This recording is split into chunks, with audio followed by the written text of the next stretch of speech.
ఇప్పుడు ఎందుకు ఇవన్నీ మనం చెప్పాలంటే ఖచ్చితంగా జగన్మోహన్ రెడ్డి గారు అధికారంలోకి వచ్చిన మొట్టమొదటి 6 నెలల్లోనే పవన్ కళ్యాణ్ ఈ అంశాన్ని ఎత్తి డేట్ కూడా చెప్తాడు. డిసెంబర్ 2, 2019 14 ఏళ్ల బిడ్డను చూస్తే గర్భసంచి నిండా వీర్యం ఉంటే ఆ తల్లి చెప్తుంటే నాకు కన్నీళ్ళు వచ్చా, ఏమి చేయలేని నిస్సహాయత, సినిమాలు అయితే డైలాగులు చెప్పగలం, నిర్జీవితంలో ఏం చేయలేం, జగన్ గారు ఆడబిడ్డను చంపేసిన వాళ్ళ కేసు తీరేంటి, పోలీసులకి రాజకీయ నాయకులు ఆడబిడ్డలు ఉండరా, పోలీసులకి రాజకీయ నాయకులకి ఆడబిడ్డలు ఉండరా. ఇది ఎప్పుడు? డిసెంబర్ 2, 2019. మళ్ళీ ఇమీడియట్గా వారం రోజుల్లో డిసెంబర్ 8, 2019 సుగాలి ప్రీతి గురించి అసెంబ్లీలో ప్రస్తావించకపోతే జనవరిలో కర్నూలులో రోడ్డు మీదకి వస్తా అయిపోయింది. 2020 ఫిబ్రవరి 12 సామూహిక అత్యాచారం జరిగిందని ప్రాథమిక రిపోర్టులో సైతం నిర్ధారణ అయినా పట్టించుకున్న నాదుడు లేడు. ఇప్పటికైనా చిత్తశుద్ధితో న్యాయం చేయాలి, లేకపోతే ఒకరోజు నిరాహార దీక్ష కూర్చుంటా. దాని తర్వాత మేము అధికారంలోకి వస్తే 100 రోజుల్లో సుగాలి ప్రీతి కుటుంబానికి న్యాయం చేస్తా. అక్టోబర్ 31, 2022. సార్ ఎన్నికల ప్రచారంలో చూడండి, ఏప్రిల్ 10 రోజుల్లో ఇప్పుడు ఇదేంటి 2022లో అక్టోబర్ 31 మేము అధికారంలోకి వస్తే 100 రోజుల్లోనే సుగాలి ప్రీతి కుటుంబానికి న్యాయం చేస్తా. సినిమా వాల్ పోస్టర్ 100 పోయింది, 200 పోయింది, 250 రోజులు కూడా దాటింది. ఇక్కడ సుగాలి ప్రీతి 14 ఏళ్ల బిడ్డని స్కూల్కి వెళ్తే 10 మంది నాశనం చేస్తే దాన్ని ఎవరూ పట్టించుకోరా. ఏప్రిల్ 15, 2024 ఎన్నికల ప్రచారంలో చూడండి సార్ ఎంత దారుణం అంటే ఇట్లాంటివన్నీ మాట్లాడితే. కానీ జగన్మోహన్ రెడ్డి గారు పెద్ద మనసుతో 2021లో ఇదిగోండి సార్ వాళ్ళ తల్లిదండ్రుల దగ్గరకు అక్కడికే నేరుగా వెళ్ళి జగన్మోహన్ రెడ్డి గారి ప్రభుత్వం ఒకసారి ఫోటో ఒకసారి చూపించండి.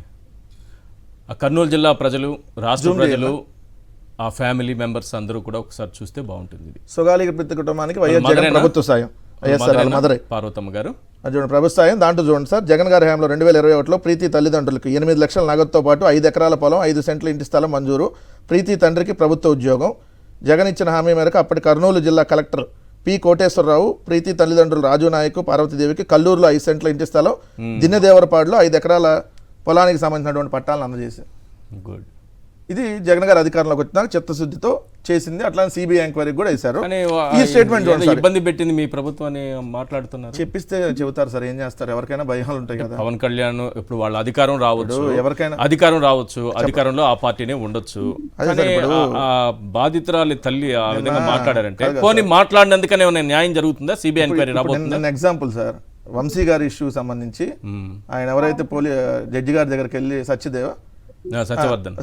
సత్యవర్ధన్ ఏం చేశారు చూశారు కదా. వాళ్ళ తల్లి దగ్గరికి వాళ్ళ అన్న దగ్గరికి వెళ్ళి మీ మీద కేసులు పెడతాం, మీరు లేదంటే వాళ్ళు మనం కిడ్నాప్ చేశారని కేసు పెట్టమన్నారు. అతను ఎట్లా తీసుకొని వచ్చారు చూశారు కదా బాధితుడిని. సో అది చూసారు. ఇక్కడ చూడండి సార్, ఇది చాలా ఇంపార్టెంట్. ప్రతి ఆడబిడ్డకు పవన్ కళ్యాణ్ గారి స్టేట్మెంట్ అధికారంలోకి వచ్చినాక ప్రతి ఆడపిల్లకు రక్షణ కల్పించడం సాధ్యం కాదు. అధికారంలోకి వచ్చిన తర్వాత అధికారంలోకి వచ్చినాక మొన్న నవంబర్ 11, 2024 విద్యార్థులను మహిళలపై దాడుల్ని సమాజమే ఎదుర్కోవాలి. Very good. విద్యార్థులను ఆత్మరక్షణ విద్యలు నేర్చుకోవాలి. అది చూడండి. సరస్వతి భూముల వ్యవహారంపై చర్యలు చేపడతాం, మీడియాతో డిప్యూటీ సీఎం పవన్ కళ్యాణ్. ఇది చూడండి సార్ ఎంత దారుణం అంటే ప్రతి ఆడపిల్లకు రక్షణ కల్పించడం పోలీసులు సాధ్యం కాదని పవన్ కళ్యాణ్ తేల్చేశాడు. ఆడపిల్లలు మహిళలు పై దాడులు అఘాయిత్యాలను సమాజమే ధీటుగా ఎదుర్కోవాలంట. ఇంక ఈయన రక్షణ ఏమి న్యాయం చేస్తాడు సార్? ఇప్పుడు చెబుతున్నాడు అందుకనే కిరణ్ రాయల్ అంటాను మీరే సమర్థంగా ఎదుర్కోండి, లేదంటే మీ మీద కేసులు పెడతాం మేము ప్రభుత్వం అని చెప్పి ఇండైరెక్ట్ గా చెప్పింది. 2 పవన్ కళ్యాణ్ అంశం, ఎందుకంటే టైం లేదు కదా సార్. ఇప్పుడు ఇన్ని జరుగుతుంటే పవన్ కళ్యాణ్కి ఈ మధ్య జ్వరం వచ్చింది సార్. ఆయనకి నెల జ్వరం వస్తుంది పాట కూడా ఉంటుంది కదా. ప్రతి నెల జ్వరం నార్మల్ మనుషులకి అయితే ప్రతి నెల జ్వరాలు రావు సార్. మరి ఏందో ఈయనకి ప్రతి నెల లేదు, ప్రతి 15 రోజులకు ఒకసారి మీరు నుంచి చూడండి. పవన్ కళ్యాణ్కి తీవ్ర అనారోగ్యం, పవన్ కళ్యాణ్కి అదేంటి జ్వరం వచ్చింది. ఈ మధ్య మనం వెన్నునొప్పి అని చెప్పారు నాదండి మనం. సరే ఓ రోజు ఎన్ను నొప్పి, ఓ రోజు జ్వరము, ఇంకో రోజు ఇంకోటి. మరి బాగా ఎందుకు వస్తుంది? ఎందుకు మరి చూపించుకోవచ్చు కదా, ట్రీట్మెంట్ చేసుకోవచ్చు. సింగపూర్ కూడా వెళ్ళొచ్చాడు మన ఈ మధ్య. సో దానికి మన కార్యక్రమానికి అటెండ్ కావాలి. ఏం కార్యక్రమం అది? ముఖ్యమంత్రి చంద్రబాబు నాయుడు గారు రాష్ట్ర సచివాలయంలో మంత్రులు కార్యదర్శులతో సమావేశం నిర్వహించాడు సార్. ఇది కూడా ఈనాడు పత్రిక రాసింది. దాంట్లో ఇది కూడా ఈనాడు 12వ తారీఖు ఫిబ్రవరి 12, 2025 అంటే 11వ తారీఖు సమావేశం జరిగింది. ఆ సమావేశంలో పవన్ కళ్యాణ్ మంత్రిత్వ శాఖకు సంబంధించి ఆ సమీక్ష ప్రారంభం అవుతుంటే ఎమ్మెల్యే పౌర సరఫరాల శాఖ మంత్రి నాదెండ్ల మనోహర్ సార్ పవన్ కళ్యాణ్ రాలేదు, ఎందుకు రాలేదంటే 2 వారాలుగా తీవ్రమైన నడుము నొప్పితో బాధపడుతున్నాడు అని చెప్పాడు. అందుకే సమావేశాన్ని రాలేదన్నాడు. 2-3 రోజుల్లో విధుల్లో హాజరవుతాడని చెప్పేశాడు. చెప్పేయంగానే దానికి చంద్రబాబు నాయుడు గారు స్పందిస్తూ ఆయనతో మాట్లాడేందుకు ప్రయత్నించా కానీ దొరకలేదు, ఇప్పుడు ఎలా ఉన్నాడని అడిగాడు.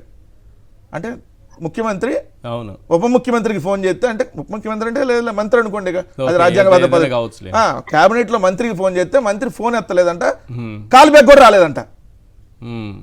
ఈ జరిగిన తెల్లారి ఏది సనాతన వేషం వేసుకొని చెప్పులు వేసుకొని దానికి మళ్ళీ దీక్షలో ఆయన ఉన్న కాలే బ్యాక్ తీసుకోలేని పరిస్థితిలో ఉంటే మీరు కాల్ బ్యాక్ చేయాలంటారు ఏంది?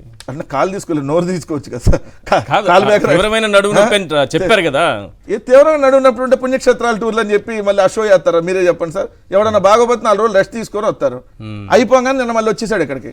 మళ్ళీ ఆ సమావేశంలో ఇంకోటి కూడా జరిగింది సార్. అటవీ శాఖ పనితీరుపై అసంతృప్తి వ్యక్తం చేసిన చంద్రబాబు నాయుడు. ఇది ఆంధ్రజ్యోతి.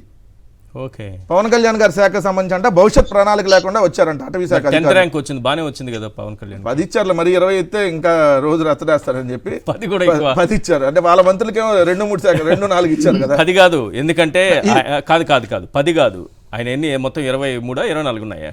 24 24 ఇవ్వాలి. ఎందుకు ఇవ్వాలి అని అంటే చంద్రబాబు నాయుడు గారు చెప్పిన లెక్క ప్రకారం, ఈనాడు చెప్పిన లెక్క ప్రకారం పంచాయతీరాజ్ గ్రామీణాభివృద్ధి శాఖకు సంబంధించి పెండింగ్లో ఉన్నటువంటి దస్త్రాలు అత్యధికంగా రాష్ట్రంలో 14,140 పెండింగ్లో ఉన్నాయంట ఒక్క పవన్ కళ్యాణ్ శాఖలోనే. మరి ఆయనకి అన్ని దస్త్రాలు పెండింగ్లో ఉంటే లాస్ట్ ర్యాంక్ కదా ఇవ్వాలి. సెకండ్ సాధారణ పరిపాలన శాఖ, 3 రెవెన్యూ, 4 జలవనరులు, 5 హోంశాఖ. ఎక్కువ దస్త్రాలు పెండింగ్లో ఉన్నవి. ఆ లెక్కని తీసుకుంటే పవన్ కళ్యాణ్ ర్యాంక్ 24 ఉండాలి కదా. అంటే 24 ఇస్తే ఇంక రచ్చే కదా సార్. ఇప్పుడు మీరు అందరూ వదులుతారా? రైట్, అందుకని 10 ఇచ్చారు.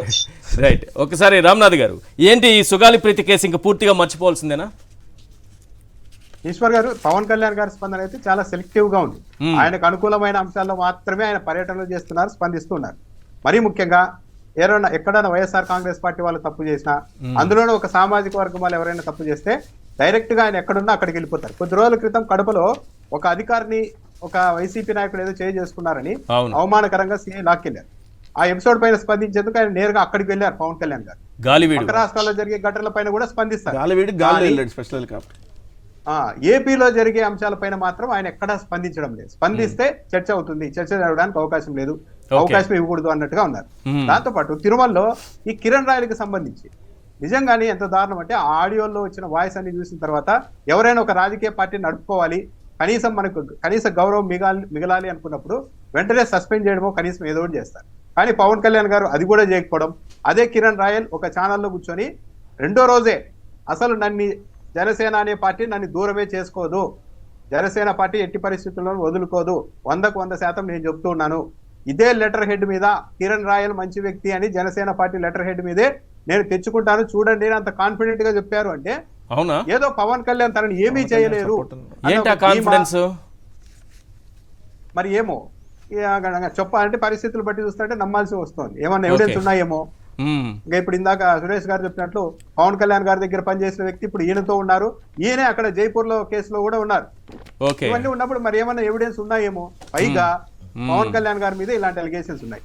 బీజేపీకి సంబంధించిన సినీ పరిశ్రమకు చెందిన చిట్టిబాబు గారే చెప్పారు పవన్ కళ్యాణ్ మీద చర్యలు తీసుకోవాల్సిందిగా. కూడా అప్పట్లో ఒక పార్వతి మిల్టన్ అనే హీరోయిన్ ఫిర్యాదు చేశారు అని. ఆయనకు స్నేహితుడిగా ఉన్న త్రివిక్రమ్ శ్రీనివాస్ మీద అయితే ప్రతి 3 నెలలకోసారి ఆమె రిమైండ్ చేస్తూనే ఉంది పంజాబ్ నటి. చర్యలు తీసుకోరు ఎందుకు అని. ఇవన్నీ బ్యాక్గ్రౌండ్ లో ఉన్నప్పుడు చర్యలు తీసుకోవడం ఎలా? పైగా కిరణ్ రాయల్ అనే వ్యక్తి ఏకంగా తిరుమల శ్రీవారికి సంబంధించిన పట్టు వస్త్రాన్ని చెన్నై నళిని సిల్క్స్ వెళ్ళి అక్కడ కొనుగోలు చేసి రాత్రి అంతా ఇంట్లో పెట్టుకొని పసుపు కుంకుమ జల్లి గంధం జల్లి పెద్ద పెద్ద వాళ్ళందరికీ అమ్మేస్తున్నాడు. ఇది కూడా ఒక పెద్ద అలిగేషన్. ఒక మాజీ మంత్రికి సంబంధించిన సమీప బంధువుని కూడా బ్లాక్ మెయిల్ చేసి బెదిరించాడు. ఇన్ని ఎవిడెన్స్ ఉన్నా కూడా అన్ని మాటలు ఆడియోలో వినపడుతున్నా చర్యలు తీసుకోవడం లేదు అంటే సంథింగ్ రైట్.